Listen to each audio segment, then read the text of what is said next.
Hello everyone, চলতড়িৎ থেকে একটি গুরুত্বপূর্ণ প্রশ্ন নিয়ে চলে এসেছি। ম্যাথামেটিক্যাল কোয়েশ্চেন, পরিবাহী রোধ সংক্রান্ত খুবই গুরুত্বপূর্ণ প্রশ্ন। দেখো, 4 ওহম ও 6 ওহম রোধ বিশিষ্ট দুটি পরিবাহী তারকে শ্রেণী সমবায়ে যোগ করলে তুল্য রোধ কত হবে, আবার সমান্তরাল সমবায়ে যোগ করলে তুল্য রোধ কত হবে। তো খুব ভালো করে দেখো, আমি উভয় ক্ষেত্রে ডায়াগ্রাম দিয়ে বুঝিয়েছি।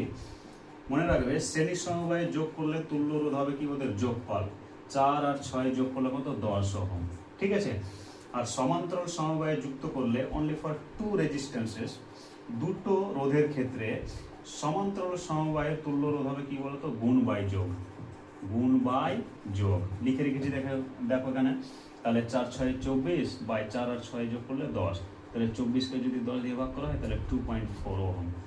ঠিক আছে। তাহলে শ্রেণী সমবায় হচ্ছে কত, 10 ওহম, আর সমান্তরাল সমবায় হচ্ছে কত, 2.4 ওহম। আশা করি তোমরা বুঝতে পেরেছ। এই যে ওহম, এই ওহমটা হচ্ছে রোধের একক। ওহমটা হচ্ছে কি, রোধের একক। ধন্যবাদ।